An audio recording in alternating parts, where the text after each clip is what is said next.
Question number 7 है ना, यहाँ पे लिखा है find 31st term of an AP whose 11 term is 38 and 16 term is 73।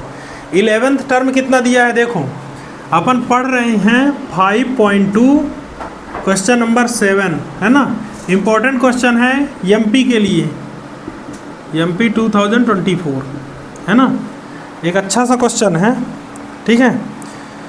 तो इसमें क्या है 11th टर्म, A11 की वैल्यू बोलो, A11 की वैल्यू बोलो कितना है, 11 टर्म कितना दिया है, 11 टर्म और 16 टर्म दिया है ना, 38 और 16 टर्म कितना दिया है, A16 इक्वल टू 73। अच्छे से समझ लेना, ठीक है।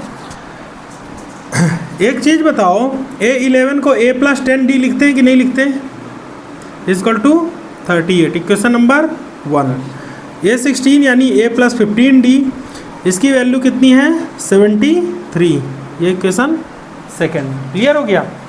From equation first and second, elimination method से इसको सॉल्व कर लेंगे, first and second. Elimination method लगाओ जरा, A plus 10D equal to 38 और A plus 15D equal to 70, minus minus minus ये दोनों कट गए। क्लियर हो गया। कितना बचा, माइनस 5D इक्वल टू 13 में से 8 गया 5 और 7 में से 6 में से 3 गया 3, माइनस का 35। D की वैल्यू आएगी माइनस 35 अपॉन माइनस 5, 5 1 जा 5 7 जा, माइनस से माइनस कट जाएगा, D की वैल्यू आएगी 7। D की वैल्यू कितनी आ गई, जब D इक्वल टू 7 आ गया, ठीक है, तो अपन किसकी वैल्यू निकालेंगे, A की।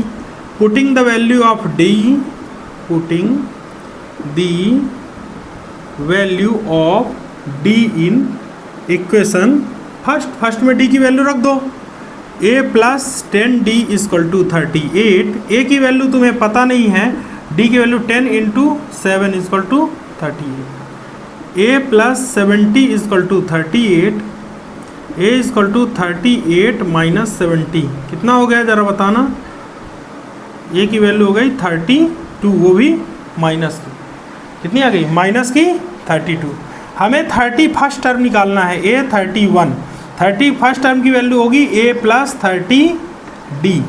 A की वैल्यू है अपनी minus 32 plus 30 into 7, minus 32 plus 210, 37 जा 210 इंटू कर लेना, 210 में 32 घटाओ, 10 में से 2 गया 8, ये बचेगा 10, 10 में से 3 गया 7 और 1, 178, 831, 31st टर्म जो होगा 178 होगा। ये आ गया अपना आंसर, क्या गया आंसर। और इसी तरह से लिख के चले आना पेपर। क्लियर हो, एक क्रम से पहले सॉल्व करेंगे, फिर उसके बाद ये 2 टाइप में बोर्ड डिवाइड है, ठीक है। तो पहले ये करना फर्स्ट पार्ट, फिर उसके बाद सेकंड पार्ट। क्लियर हो गया। 2024 के लिए अच्छा क्वेश्चन है ये, कर लो।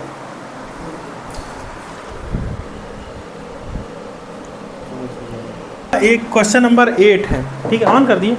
चलो 5.2 क्वेश्चन नंबर 8, ये भी 2024 के लिए इम्पोर्टेंट क्वेश्चन है। इम्पोर्टेंट की सीरीज चल रही है ना, इम्पोर्टेंट 2024, ठीक है, बहुत अच्छा क्वेश्चन है। A3 की वैल्यू हमारे पास कितनी दी है, A3 की वैल्यू 12, कितनी दी है 12। देखो एक AP बोल रहा है कि AP जो है 50 टर्म से बनी है, जिसका थर्ड टर्म 12 है और लास्ट वाला टर्म यानी कि 50वां टर्म जो 50th टर्म है वो कितना है 106। A3 की वैल्यू दी है यानी कि A प्लस 2D की वैल्यू अपनी दी है 12 और A50 की वैल्यू हमारे पास है 106। A50 का मतलब A प्लस 49D, ये तो पढ़े ही हो, एक D कम हो जाता है ना, 106। ये इक्वेशन नंबर 1 और ये इक्वेशन 2। क्लियर हो गया। From equation first and second, from equation first and second, ठीक है। A plus 2D equal to 12, A plus 49D equal to 106 बन जाएगा। माइनस माइनस माइनस ऐड कर दो, कितना आएगा 49 में 2 गया 47D, वो भी माइनस का, इक्वल टू माइनस 94, डी की वैल्यू आएगी -94 अपान -47, 47 बन जा 47 2 जा, डी की वैल्यू अपनी आ जाएगी 2, डी की वैल्यू कितनी आ गई 2, डी की वैल्यू इक्वेशन 1 पे रखेंगे, PUTTING, putting the value of D in equation first. देखो a प्लस 2d की वैल्यू कितनी दी है 12 दी है कि नहीं, a की वैल्यू हमें नहीं पता, 2 इंटू 2, डी की वैल्यू 2 पड़ता है, 2 रख दिए equal to 2, a plus 4 equal to 12, a की वैल्यू कितनी आ गई 12 माइनस 4, a की वैल्यू कितनी आ गई, क्लियर हो गया। ए और डी यदि मिल जाता है तो कोई भी क्वेश्चन जो है सबसे आसान हो जाता है, और हमेशा याद रखना कि पहले इस फॉर्म में इक्वेशन जरूर बना लेना, ठीक है। जब कभी भी ऐसे क्वेश्चन आते हैं तो ये इक्वेशन जरूर रहती है, इक्वेशन बना लेना। फिर इसमें जो आगे पूछा है वो पूछा है find 29th term of an AP, कौन सा 29th टर्म, यानी कि A29 की जो वैल्यू हमें निकालनी। 29 टर्म क्या होगा, A29 की वैल्यू होगी A प्लस 28D, होगा कि नहीं होगा, है ना, A प्लस 28D, A की वैल्यू हो गई तुम्हारी 8 प्लस 28 इंटू 2, 8 प्लस 28 2 जा 56, 8 6 14 4 कैरी 1, और ये वैल्यू आ जाएगी A29 की 64, 29th टर्म क्या हो जाएगा 64, ये आंसर अपना आ गया। और यही सॉल्व करके चले आना, 3 नंबर का आता है ये 5.2 का क्वेश्चन नंबर 8 देख लेना, 3 नंबर का आएगा, इंपॉर्टेंट क्वेश्चन करवाएंगे बस। चलो वैल्यू कितनी दी है बताओ 4, A3 की वैल्यू 4, और A9 की वैल्यू दी है -8, कितनी दी है माइनस, A3 का मतलब A प्लस 2D की वैल्यू कितनी आ गई 8, और A प्लस 8D की वैल्यू आ गई कितनी, ये सॉरी यहाँ पे 4 है, A प्लस 2D की वैल्यू 4 और A प्लस 8D की वैल्यू -8, क्लियर हो गया।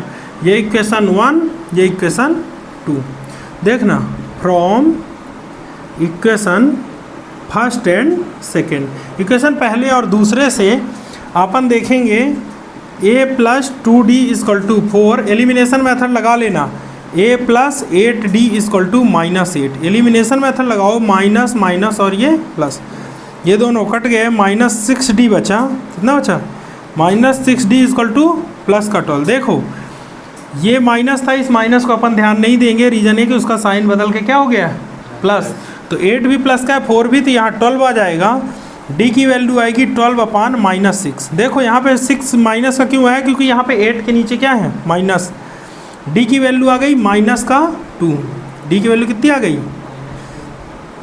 अब D की वैल्यू को हमेशा क्या करते थे इक्वेशन 1 पे रखते थे, है ना, रखेंगे, putting the value of D in equation first, equation first पे रख दो, कितना आ जाएगा A प्लस 2 इंटू D की जगह में कितना है -2 इक्वल टू 4, A प्लस यहाँ पे प्लस माइनस का A minus 4 equal to 4, A equal to 4 plus 4, A की वैल्यू कितनी आ गई। अब पूछा है इसमें एक चीज़ अलग पूछ लिया कि कौन सा टर्म AP का क्या होगा 0, कौन सा टर्म 0 होगा, शून्य कौन सा होगा, तो लिखेंगे लेट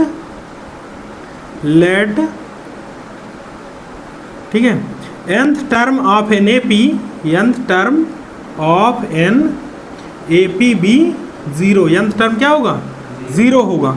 an की वैल्यू क्या होती है A plus n minus 1 into D, an की वैल्यू तो हमें पता चल गई 0 लाना है, A की वैल्यू पता थी 8 plus n minus 1 into D की वैल्यू पता है -2, 0 equal to 8 plus n minus 1, 2 का इंटू करोगे 2n, क्या होगा माइनस का 2n, और 2 1 जा 2 प्लस का 2, 8 और 2 कितना होता है 10 minus 2n equal to 0, 10 equal किधर ला लो 0 minus 10 equal to -2n, n की वैल्यू कितनी आएगी -10 अपान -2, 2 1 जा 2 5 जा, n की वैल्यू 5, यानी फिफ्थ टर्म जो होगा AP का वो क्या होगा 0। यहाँ पे आंसर लिखेंगे, so the fifth term of an A P B 0, fifth term क्या होगा, बन जाएगा या नहीं,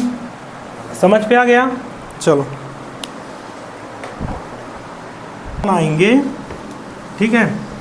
इंपॉर्टेंट क्वेश्चन, सबसे इंपॉर्टेंट क्वेश्चन है ये, मोस्ट इंपॉर्टेंट है, हो सकता है 2024 में आ भी जाए, समझ गए। देखो इसमें क्या दिया 10 नंबर में, 17 term of an A P exceed 10 term by 7, है ना। तो पहली चीज़ तो ये जान लो कि क्वेश्चन क्या बोल रहा है।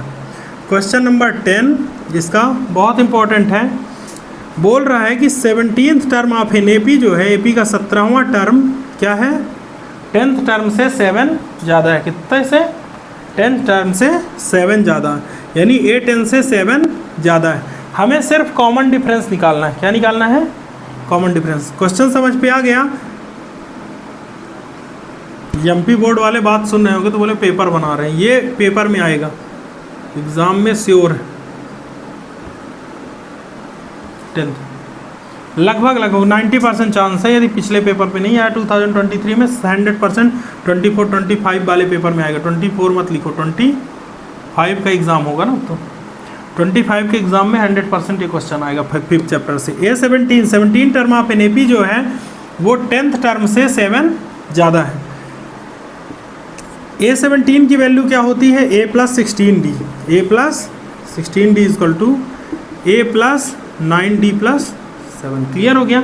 इक्वल के इस साइड सबको ला लो, a + 16d minus a minus 9d equal to 7। a से a हो गया कैंसिल, 16 में से 9 गया, कितना हो गया 7d equal to 7, d equal to 7/7, 7 cut गया, कितना आ गया 1, कितना आ गया 1। d की वैल्यू कितनी आ गई 1।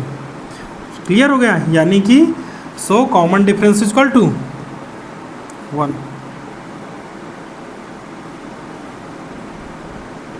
कॉमन डिफरेंस इक्वल टू बनेगा या नहीं, पक्का कर लोगे।